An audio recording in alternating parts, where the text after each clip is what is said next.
I suppose I should locate myself in history. I was born in 1925 at the West Point Military Academy.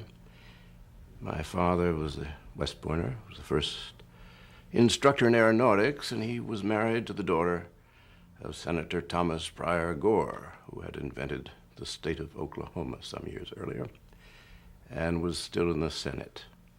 He was the blind senator. He was blind from the age of 10, a very colorful figure. He was a leading populist, which meant a Democrat, who favored Franklin Roosevelt at the beginning, and by 1936 had totally gone against Roosevelt and the New Deal. My father had left West Point when I was 1 year old and went to live with his in-laws, Senator and Mrs. Gore, in Rock Creek Park, where I was brought up. Now, my first memories are not only of the Depression, people in the streets selling apples, but my most vivid memory was the year before, in fact, the year that Roosevelt was elected, the summer of 1932. The Bonus Army marched on Washington. These were veterans of the First World War who were suffering from the Depression. They came by the thousands. They converged upon the city, and they said, "We want to be paid bonuses for what we did in the First War."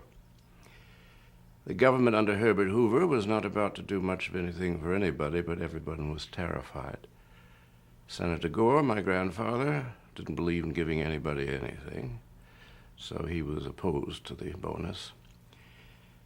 And my first memory was in the summer of 32. I went with my grandfather from his house in Rock Creek Park. He had a big, long, black Packard car and a driver called Davis, and I sat in the back of the car. And as we drove down Pennsylvania Avenue on both sides with the Bonus Army, now I thought at 6 or 7 that they were skeletons, like those skeletons you see at Halloween. And I realized that they were not from charnel houses, but they were from poor houses. As we approached the Senate side of the Capitol, they recognized Senator Gore, a highly recognizable man, as the stock footage will presently show you, and they began to stone the car. And from that moment on, I knew that it could happen here, and that one day we might indeed have a revolution, and it would be rich against poor. Now comes the election of Franklin Roosevelt. No one expected too much of him. He was a charming figure, rather wily. He ran on the slogan that he would balance the budget.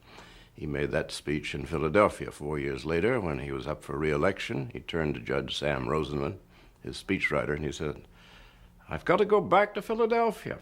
What do I say? And the last thing I said there, I was going to balance the budget."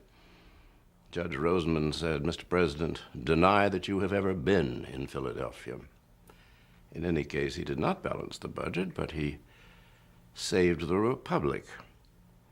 He did so with a series of improvisations. There was no New Deal. There was just simply constant movement. An example of it, he made my father, Gore Vidal, he left West Point, started the first transcontinental airline called TAT, which later became TWA, which as of the moment that I am addressing you still exists but may not. At 38, my father became director of air commerce because Roosevelt wanted to have a minister of aviation, which every foreign country had. And my father was an excellent choice. My father was also put in by Amelia Earhart and Charles Lindbergh, who were his friends and co-workers in civil aviation. Here's a typical example of the way Roosevelt worked. At one point, he was angry at the airlines, and the airlines did airmail. They flew the mail. Roosevelt had great grudges, so he decided that he would not let the airlines bid for it. They'd been very corrupt under Herbert Hoover, so he didn't want corruption. He said the Army, Air Force, will fly the mail. My father said, Mr. President, they aren't capable of flying the mail, the military pilots. I know, I am a military pilot. Nonsense, they'll fly the mail. Well, something like 22 boys were killed. And Roosevelt, my father was called over to the White House.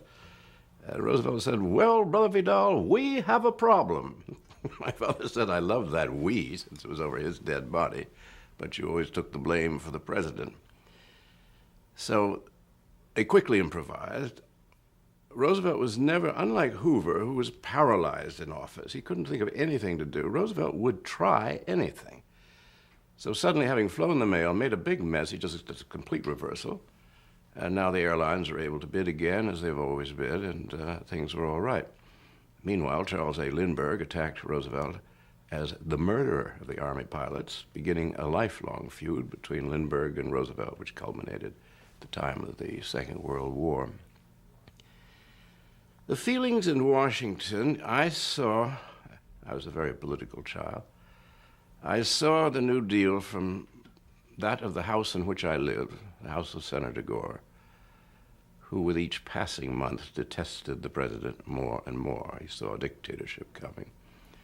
Then I saw through the eyes of my father, who was apolitical but quite enjoyed the president's improvisations. My father did not enjoy, being a good West Pointer, the president's lying. He said Roosevelt lies even when there's no reason to tell a lie. He cannot tell the truth. That is a political, how shall I say, trait which civilians often find difficult to deal with, but politicians lie in the same way that birds sing. So in the long run, you have to watch what they do. The big crunch with Senator Gore and the right-wing Democratic senators came over the gold standard. My grandfather had been a silver senator, school of William Jennings Bryan. In fact, my grandfather under Woodrow Wilson had run the Senate. Now suddenly, that isn't going to show up. Okay. Do you want to cut for a second? Rolling. Mark it. Take two. I remember, as if it were yesterday, the inauguration of Franklin Roosevelt. We went to Willard's Hotel. We old Washingtonians say Willard's. I don't know why we do, but we do. I guess there were two brothers. And we rented, people were renting suites at Willard's to watch the inaugural parade. And I remember a very odd thing, which was they had a kind of sound system from the Capitol connected throughout the town, really, but down Pennsylvania Avenue. And we have nothing to fear but fear itself was all out of sync. So one would be just behind the other. So we have nothing, and oh, fear but fear itself. And it was the strangest, most surreal thing that I've ever heard in my life, was this voice all around us and all out of sync. And we rather thought the administration might very well be like that. It began in chaos. Roosevelt was then faced with, as you know, a great banking crisis. He shut down the banks, gave us a bank holiday. The nothing to fear but fear itself was a stroke of psychological genius because everybody was scared. Where Mr. Roosevelt was perhaps slightly mendacious was that we had a lot of fear, like a totally collapsed economic system. And what was it, 35% unemployment? It was a dire time. My grandfather began to fall out with him. Senator Gore had written the only socialist constitution of any of the states. Believe it or not, the Constitution of the state of Oklahoma is a socialist document, nationalized the railroads, which Senator Gore wrote. With the passage of time, he got more and more conservative, more and more reactionary, and like so many of the old populists, he was into every funny money scheme you could ever think. I mean, money to him was that they were constantly thinking of new means of making money, whether it was William Jennings Bryan and silver, monetizing silver, this or that. So my grandfather ended up as the chairman, I think, of the banking committee, banking and currency. Well, I can still remember my grandfather's description of being called to the White House with a number of members of the committee, among them Carter Glass, the senator from Virginia, later Secretary of the Treasury. And about a half dozen of them were called in. And Roosevelt sat at the head of the table. My grandfather, being blind, of course, couldn't see the expressions on their faces, but Carter Glass told him later what had happened. Roosevelt had decided to take us off the gold standard, which meant that there was nothing backing American currency except the government, and it may or may not be redeemable in gold, silver, or lead. You finished? Rolled out. Three. Mark it. Second. What's the second? Okay. So, secretly, as was his wont, President Roosevelt had come to the conclusion that we should go off the gold standard. Now, the Western senators, particularly the old populists, they were always worried about money being worthless, particularly those, my grandfather, the senator from Oklahoma, was from Mississippi, and he was brought up in Reconstruction when it was not unlike Weimar Germany. The currency was worth nothing, nobody had any money, everybody was in hock to the Eastern banks. The soundness of currency to poor people, and particularly to farmers, was all important. So that was really his background, plus the fact that he had written the Constitution of the state of Oklahoma, which was the only socialist constitution of what are now 50 states, nationalized the railroad. So in one way, he was very to the left, farther to the left than Roosevelt. But he was interested in the party of the people, and he didn't much care for Roosevelt's class, which were the Eastern bankers and New York City. So Senator Gore and Carter Glass, the senator from Virginia, who was also an expert on banking currency, and 4 or 5 other members of the banking committee, leadership of the Senate, were called in by Roosevelt, who had decided to take the country off the gold standard. Now, my grandfather, being blind, was not able to follow the nuance of presidential expressions during this meeting. So Roosevelt made a little pitch to the senators, what he was going to do. And then he went around the room, and he was at the head of the table at one end. My grandfather, as chairman, was head at the other. So they went around, "Oh, Mr. President, that's just a wonderful idea. My heavens, you just took the words out of my mouth, Mr. President, you know." The Senate was already getting craven then. And then he finally said, "Well, Tom," now no one ever called Senator Gore by his first name. My grandmother called him Mr. Gore. I don't know what they said to each other in bed, but he was always Mr. Gore. And he was a frosty, a very impressive old man, and said, "Well, Tom, what do you think?" Like his grandfather ground his false dentures. And said, "Well," he said, "Mr. President, it's difficult for me to know what to feel, as what you are proposing is highway robbery. People have taken our currency in good faith, thinking it was issued in good faith and based upon gold, and now you say it's to be based on nothing at all. So you have, in effect, taken the gold value for yourself from the currency, and the currency theoretically is worthless."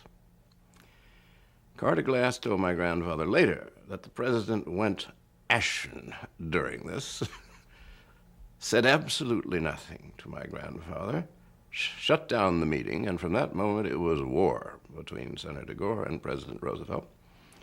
My grandfather was up for re-election in 1936. Roosevelt set out to purge him in favor of somebody called Josh Lee, and my grandfather was defeated in the primary after 30 years, to which he said, "All is lost, including honor." But he represented the old Senate, and the original Democratic Party was in effect the Bryan Party, the party of the people, in uneasy alliance with Tammany and the big city machines out of which Roosevelt had come. If you remember the happy warrior that Roosevelt had termed Al Smith the first Catholic to become a presidential candidate. So Roosevelt was this uneasy alliance of trying to get along with these Southern senators whom he hated, like my grandfather, and Tammany Hall, whom he disdained. So when we talk about the president's mendacity, Mr. Roosevelt's inability to tell the truth, well, he couldn't tell the truth. If he told the truth over here, he'd defend them over there. So he had an extraordinary habit of filibuster. If you came to see him and he didn't want to talk to you, he'd start in right away. I had the most interesting experience this morning, I must tell you. By the time your 5 minutes was up, he hadn't stopped talking. Wonderful to see you. Stay in touch. You'd go out and with nothing at all granted, and you hadn't said a word to him that you wanted to say. He was a master politician. I would say that he did save the country from 33 to 36. By then, he was a pre-war president, then he was a war president. He said, Dr. No Deal has given way to Dr. Win the War. And he rather loved being a wartime dictator. My grandfather's take on him was always that every president wants to be a dictator. It is the nature of power. You don't accept limited powers unless you're a very limited man or woman. Once you're there in a great crisis, great presidents are defined by great crises. The greatest crisis, of course, that can befall a country is war. That is why so many presidents maneuver the country into wars or gaze benignly upon westward the course of empire, like Theodore Roosevelt. Theodore Roosevelt, distant cousin of Franklin Roosevelt, said that war is the greatest achievement of man. It is only through war that we define ourselves. I'm paraphrasing, but it is only through war that you know the quality of a civilization. I once asked his daughter, Alice Roosevelt Longworth, a great friend of mine, very witty woman, I said, what on earth was all that jingo stuff about? Oh, she said they all talked like that then. So it's not serious. I said, tell that to the Filipinos they slaughtered, in westward our course of empire. One interesting thing about Roosevelt was I think he intended to get us into the Second War as soon as possible. For his usual devious mix, and this goes back, I would say, as early as 35, 36, when Hitler was rising, and the Brits already were sending out, little SOS distress codes to Washington, help us. He had a double game, and I've never seen anyone, no historian has ever really, that I know of, I haven't read all the histories of that time, but I know from having been there, he was very anti-British. Now, this is very curious. He's an upstate Dutchess County gentleman, seeming to be very much in the British model, but he's really Dutch, and with a great resentment of the British Empire. So part of his pushing the country into the Second War on the side of England, the Allies, which was immediately aborted by the Japanese inspiration to blow us up in Pearl Harbor. But his whole pressure was, yes, he thought Hitler was bad news and Hitler should be defeated. He wanted to put an end to colonialism.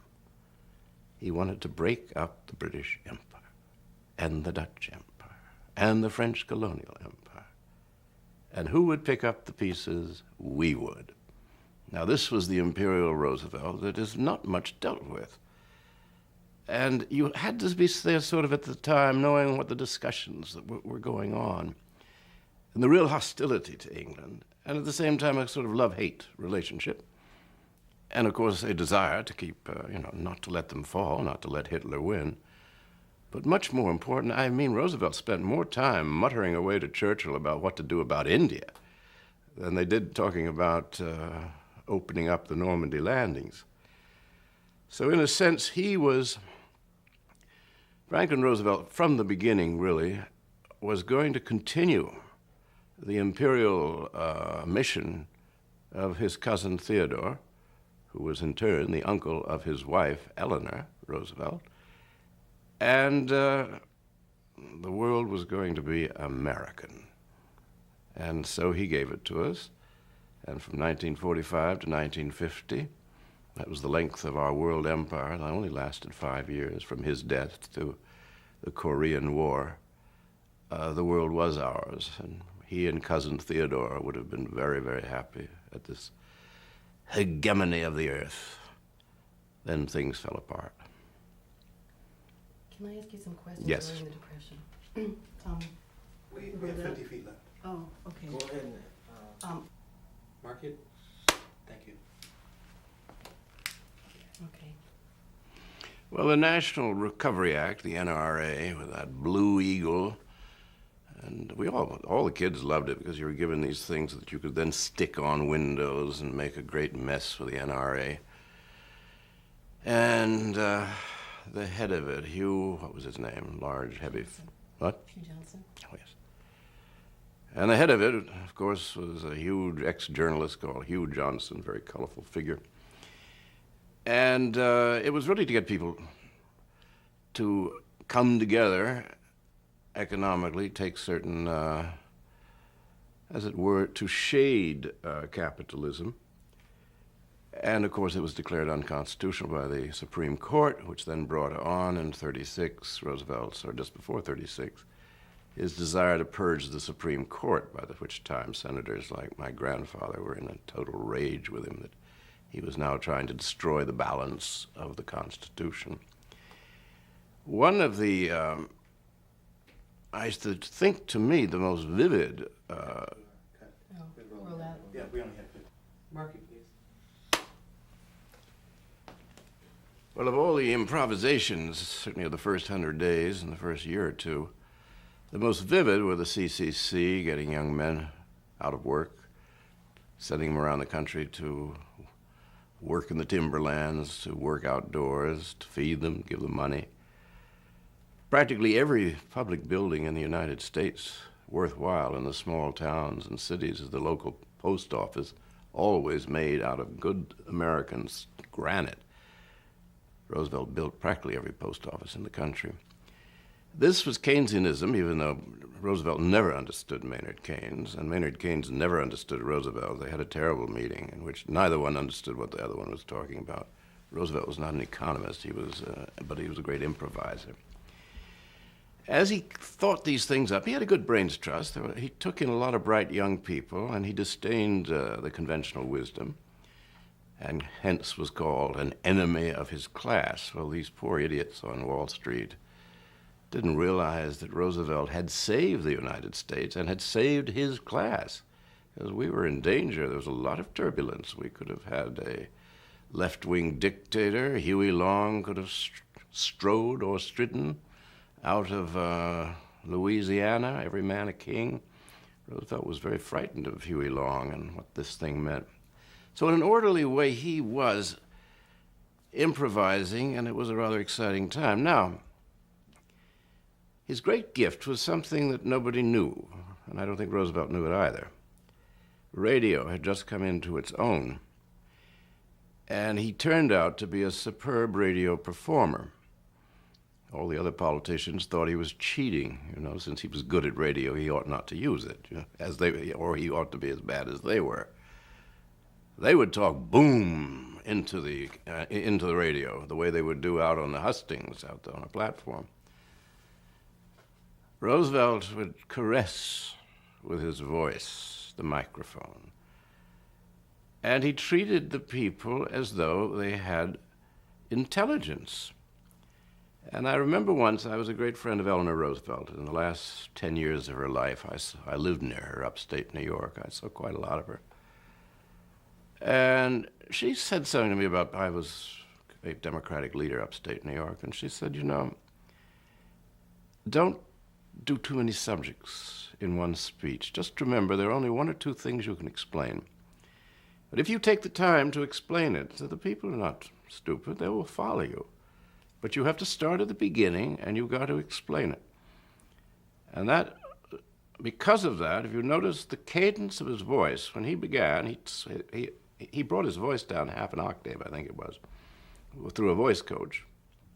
He also, instead of rattling like politicians, I remember Eleanor Roosevelt telling me, "Would you please tell Mr. Kennedy not to talk so rapidly, as the people can't follow what he's saying."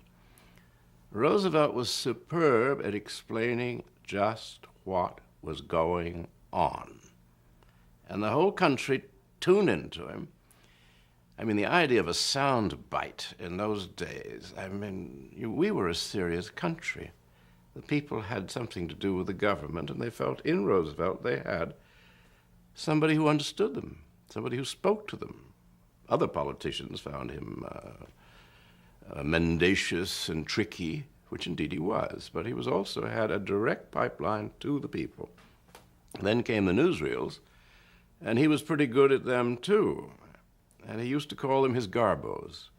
"So let's watch one of my garbos," he'd say at the White House, and then they'd show the latest Pathé newsreel, and he would study himself the way a movie star would, you know.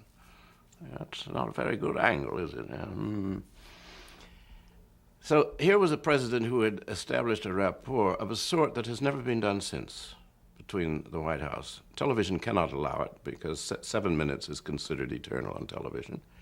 Also, they're advised to say nothing of any substance because it might be used against them. I have not heard any politician say anything intelligent in the United States in 30 years at the presidential level. Nothing, at least not at election time. So Roosevelt, first of all, drove his opposition mad because he had gone over the heads. 90% of the newspaper editorials were against him. And 90% of the people were for him. And the newspapers were going mad. They would normally be able to just eliminate him by attacking him. No way. He spoke over their heads. He was on a roll. Then, of course, war clouds loomed, and I have great demurs about the character of Franklin Roosevelt. He was not a great character. In fact, he was rather flawed. But I think he was a superb president in the first term. He saved capitalism. Whether this is a good thing or not, I'm not about to betray my sentiments, but he saved it. It could very well have gone under, and those who said he's a traitor to his class didn't realize he was their savior. Can you say anything about the NRA and how your grandfather felt about the NRA? My grandfather felt that any kind of government regulation was wrong, that the people within the states should determine. He believed in decentralized government. He remembered what it was like to be brought up after the Civil War under the bayonets of the Republican Party and of the Union Army. He knew what it was like to live under a dictatorship, as every Southerner did. All the nonsense that we think is nonsense that we hear from our Southern friends about states' rights, well, it's in their bone. It goes back to being an occupied country. In the election of 1876, the Democratic Party won it with Tilden, and the Republicans by 250,000 votes, and the Republicans with their bayonets went in and changed the votes in the southern states so that Rutherford B. Hayes would become their president. So there was instinctive dislike of central government. Roosevelt also was taking a lot of leaves out of Mussolini's book, quite unconsciously. I mean, he was not studying to be a fascist. But Mussolini, was never able to explain fascism. But it was corporatism is what Mussolini went in for, as the state would control great entities. In fact, for years, Italy was the only country where the Communist Party wanted to privatize everything. They did not want to, because too much had been taken over by the state. In a sense, Franklin Roosevelt was doing the same thing by setting up these various consortia within the government to govern the economy, to govern, just to make the things work. Can you say anything about his feelings about direct relief? Direct relief. I do know that when Senator Gore was up for re-election in the primary of 1936, that they took around, these relief baskets would be taken around to the houses of the poor with food in them. And on each one there was a little slip of paper that said, "If you vote for Senator Gore, this is your last basket." That's known as real politics. And Senator Gore lost to Josh Lee, as Mr. Roosevelt intended. That's the most immediate story I can tell you about direct relief, which was... Do you know if he felt differently, say, in 1933 in the depths of the Depression versus later after capitalism had been rescued? I don't think he ever thought in those terms. I don't think he ever questioned capitalism. I think he questioned a mentality that would do nothing when things had gone so seriously wrong. In other words, received opinion, conventional wisdom. He might have learned something from the Irish. In the 1840s, during the famine, when Irishmen were just dying, or emigrating, or both, Ireland was producing enough food to have fed 5 times as many Irish people. There must have been 6 million Irishmen. They could have all been fed by the food being grown in Ireland that was then sent for profit to England. And nobody in Ireland would give the food to the people because it would destroy the whole mercantile system of loss and profit.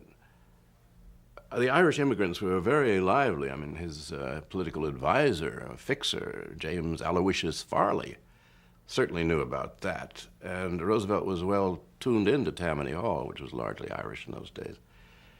And I think the example of the horrors of what happened in the famine, the potato famine, he was very much aware of. That you don't stay with strict capitalism when people are starving. You just say, all right, we're not going to export the food, we're going to use it here, and we have to pay you half price, or nothing. We'll do so. What was Senator Gore's vision of how to get America out of the Depression? Well, I'm afraid that he never came up with much of a plan. He was mostly negative. He feared dictatorship more than anything else. He feared centralized government. He hated the banks. I mean, he hated a lot of the same people Roosevelt did. And in 1932, my grandfather seconded him for president in the convention in Chicago that nominated Roosevelt, and was very pro until it was really the gold standard that did it, that he thought, now there is chaos. Did he and other conservatives feel betrayed by President Roosevelt since Roosevelt had run on a promise to balance the budget? Well, senators, by and large, are never surprised if you don't live up to your campaign promises. Actually, if you do live up to them, senators are apt to get very alarmed at what you're doing. No, it was the whole tendency. I mean, then you must remember there were a lot of people around Roosevelt that gave them the willies. One was Henry Hopkins, who was my father's closest friend in the government. And Hopkins was sort of an assistant president, as indeed was Eleanor Roosevelt. Well, they were both greatly resented because they were not accountable. You couldn't call Harry Hopkins before a Senate committee because he didn't hold any office. I think he was Secretary of Commerce for 5 minutes, but all the real work Harry Hopkins, he was a very creative man, was doing. Mark it, please.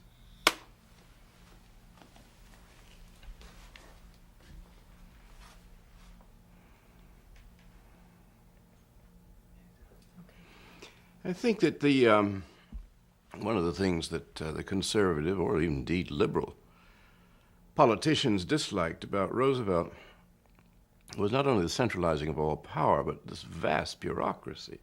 He kept all those acronyms. He kept setting up NRA and this and that. And they wondered, where will this end? Now, Roosevelt said something very interesting to my father about it. Roosevelt said, you know, I've been around Washington quite a lot because he'd been Assistant Secretary of the Navy under Woodrow Wilson during the war. He was in and out. He understood the government. He said, a government bureau is only good for the first 2 or 3 years. Then it gets filled up with people's nephews and dead wood, and it doesn't do anything more. Now you can't get rid of it because too many people are dependent upon it, particularly members of the Senate who've got their relatives in it. So he said you have to start a new one to make, so by the end of it he had about 1,000 different agencies, one on top of the other.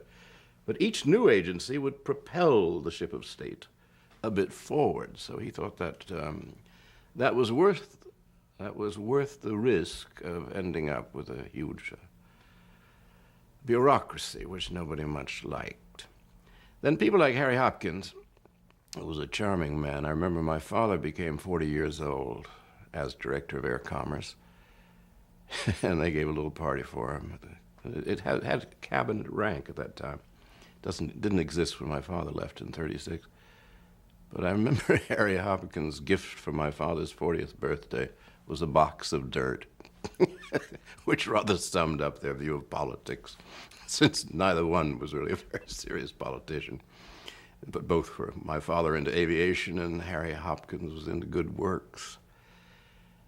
So they were unaccountable. Then, of course, Eleanor drove everybody mad. My grandfather would absolutely become livid. My grandmother would read to him My Day. And the old man's face would just set, and the snarls that would come out of him every time. Because she was a master of the sort of nice old granny style, which was a wonderful day today. We were able to defeat the Republicans 4-1 in Cook County. After that, I opened a bazaar and saw handicrafts made by little children. By then, my grandfather was, ready to strangle her had she been in the room. But she was a very effective politician, and he recognized that. They were real pros. My role in all of this was, I would not say that I made any great contribution to the New Deal. I did fly an airplane at the age of 10 for the Pathé newsreels, and my father, as Director of Air Commerce, was promoting a flivver plane for every American citizen. We had the cheap automobile that Henry Ford had given us, so my father was working out prototypes of very cheap planes that anybody could afford. So he found one called the Hammond flivver plane that any child could fly it. So I took it off, flew it around, landed it, hit all the newsreels. My mother nearly moved out of the family when she found out that I'd been flying this. My father was in great trouble over that. That was my role, was in mostly aviation. Senatorially, my role was to take my grandfather down to the Senate and take him onto the floor or hand him over to one of the page boys. But one day, a hot summer day, in those days the Congress rose around June and didn't come back till September. That's why we had such a nice country. There was no government in the summer. Then came air conditioning in 1939, and the government sat all year long, and we haven't had a good moment since.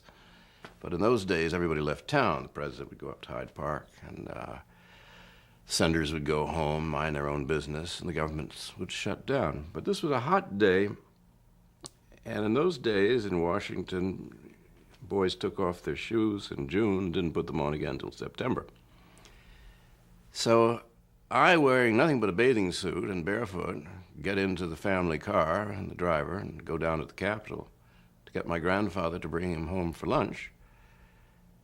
And I remember coming down the Senate aisle, all the senators are chuckling, and the guards had let me through. Washington was an open city then. I remember Huey Long was making a speech, and he stopped in his speech and looked at me and then went on.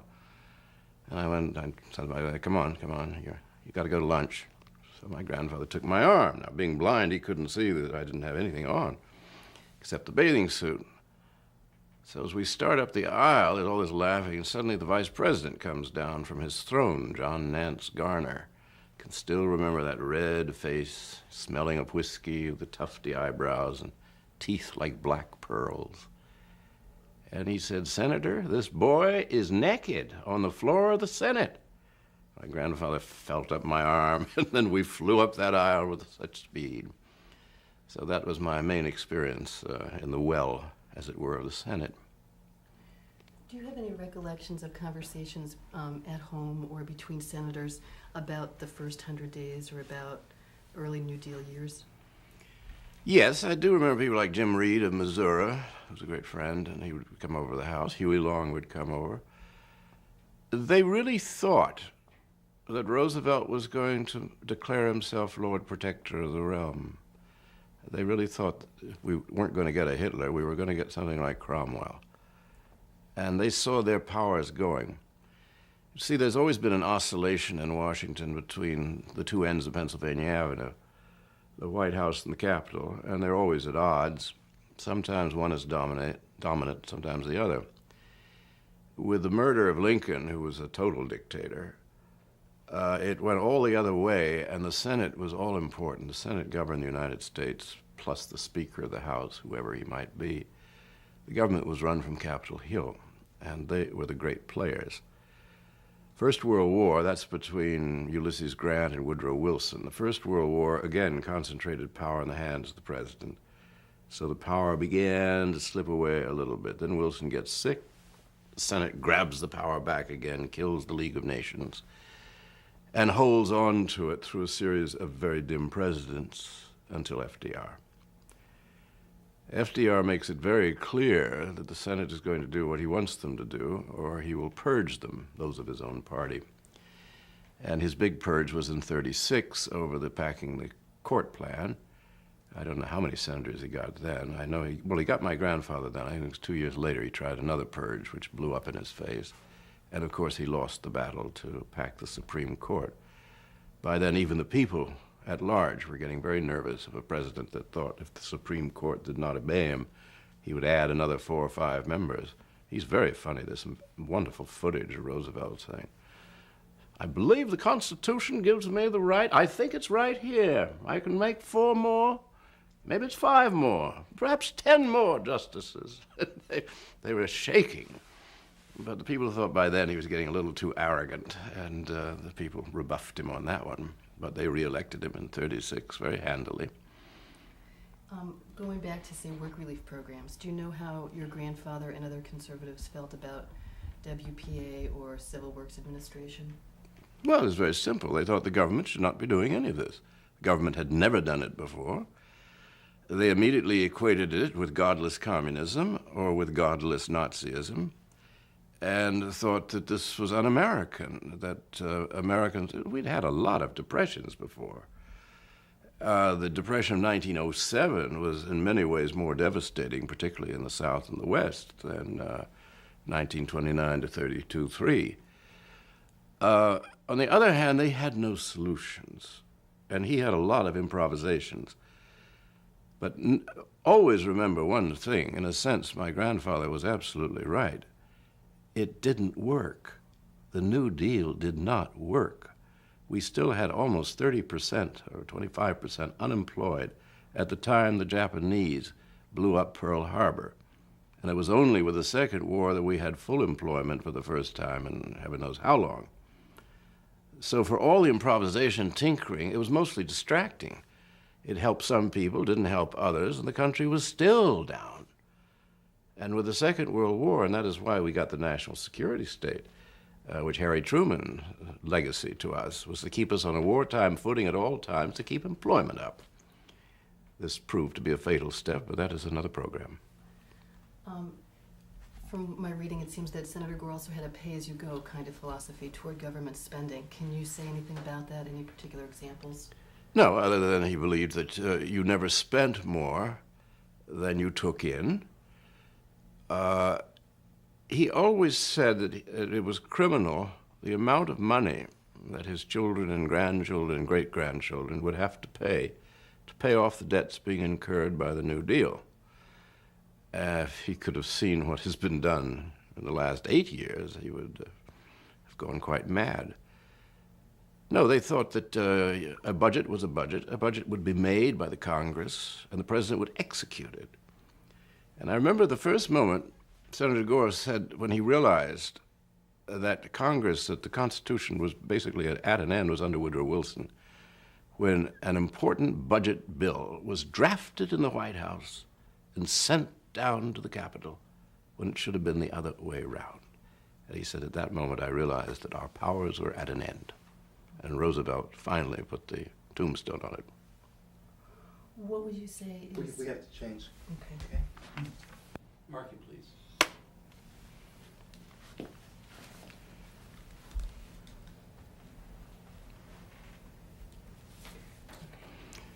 The social legislation of the New Deal, of course, ran into enormous opposition from the conservative senators and really from all around the country. I can remember in 1935, the great debate, the first political debate I really remember, was over Social Security. And the Republican Party and or other conservatives said that if you get Social Security, you will lose your name and you will only have a number. You will be known only by a number in the future, and people really believe this. And I just looked up the congressional records to see what my grandfather was up to on that vote. It was very funny. He and Huey Long got up and they did a sort of comedy routine. They were both very witty men. Then my grandfather called for the Senate vote. Huey Long voted for Social Security, and Senator Gore voted to abstain. So once again, he was not going to spend public money on anybody. Roosevelt's famed vindictiveness, which was to remove Senator Gore from the Senate, was matched by that of Robert Moses in New York. Robert Moses, thanks to the support of the New York Times, which has, how to put this tactfully, done a great deal of damage at different times to different useful causes, supported Moses in his totally redesigning New York City to accommodate not people but the automobile. If ever Henry Ford had a spiritual son, it was Robert Moses. Moses was autonomous, and Roosevelt hated him as governor. He couldn't control Moses. Moses was just tearing down neighborhoods and then building up as a private empire, Jones Beach. I mean, he was very, very imperial. And Roosevelt was pretty imperial, too. And finally, after Roosevelt became president, a piece of legislation came up, and Roosevelt was doing his best to make enormous trouble for Robert Moses. And I forget who it was, probably Harry Hopkins, said, "You know, Mr. President, aren't you being a little bit vindictive about Robert Moses? After all, he's just Parks Commissioner in New York, and you're President of the United States." And Roosevelt said, "Cannot the President of the United States have at least one petty, malicious, vindictive response to someone?" So that war went on, but Moses outlived Roosevelt, so.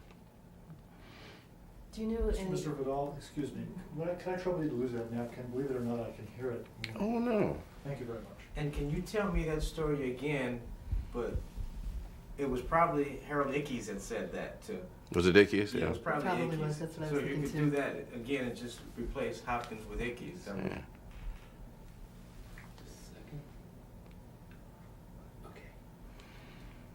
Finally, a piece of legislation came up, or a ruling from the Department of the Interior, presided over by the dreaded, sharp-tongued Harold L. Ickes, who himself was a petty and vindictive man, but thought that President Roosevelt was being unusually petty and vindictive. And Roosevelt said, "Can't the President of the United States have at least one petty, vindictive enemy?"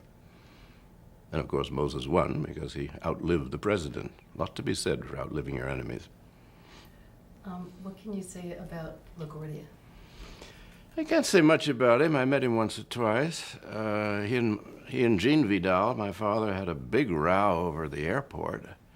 I forget the details of it, but I do remember reading a headline. Fiorello LaGuardia says Vidal knows as much about aviation as his boss, Jim Farley, which was news to all of us.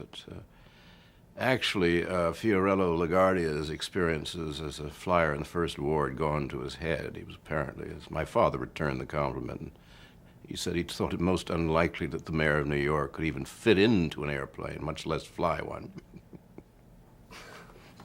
Sorry. What kind of character was LaGuardia?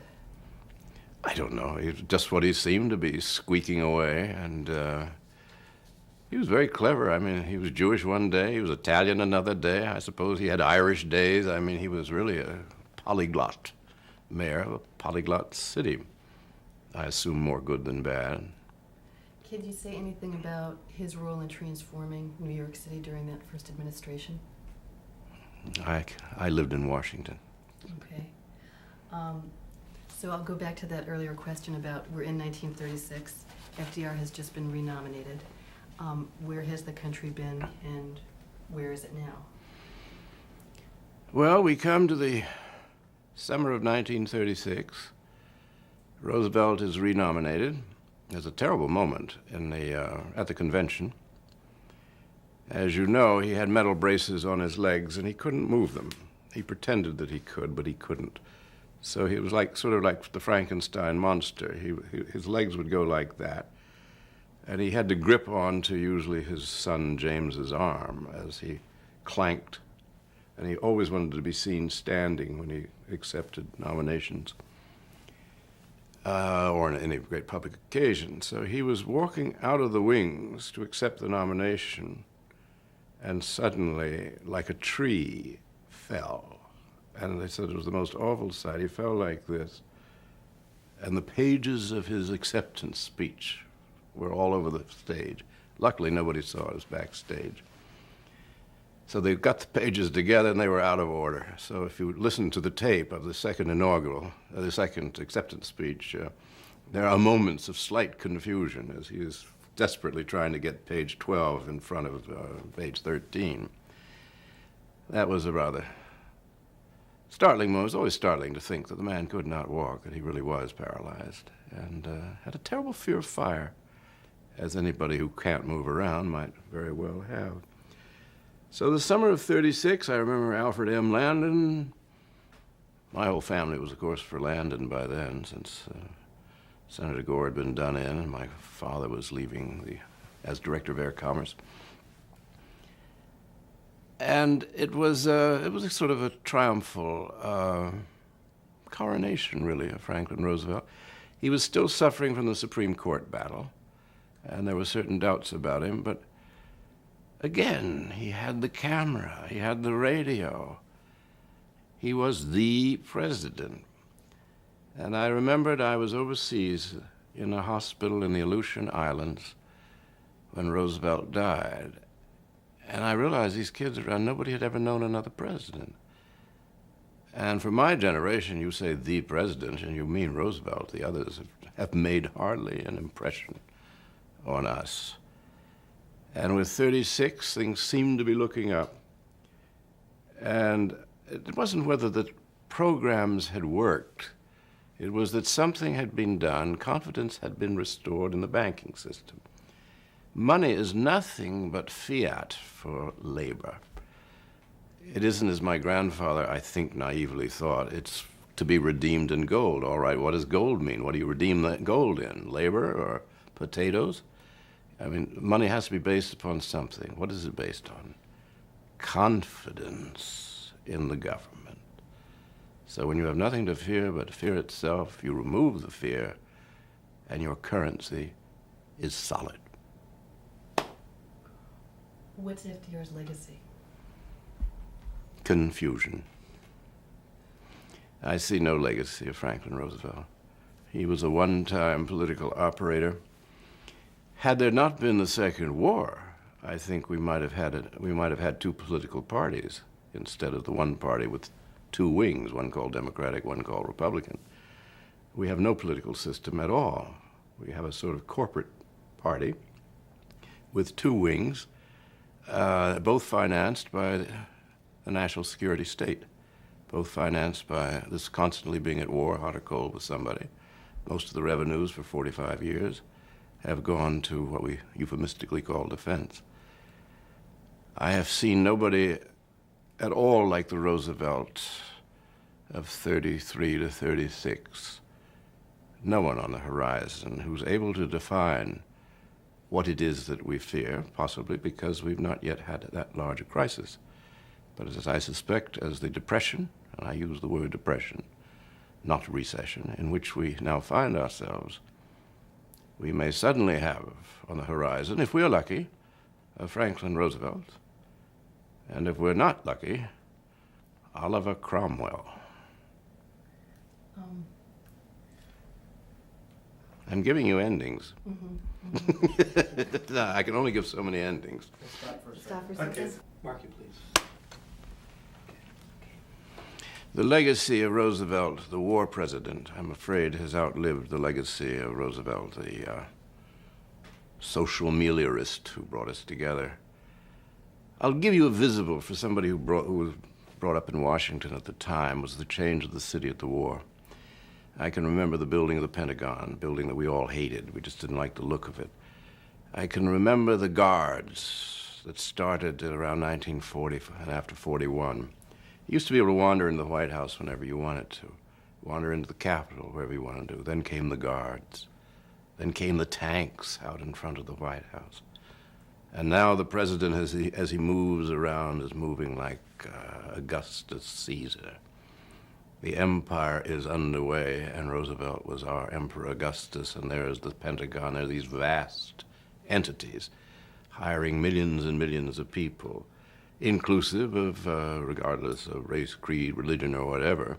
He was ecumenical in his bureaucracy, but the bureaucracy was a choking thing and has done us no good, nor indeed has the empire whose symbol is the Pentagon, which should be torn down.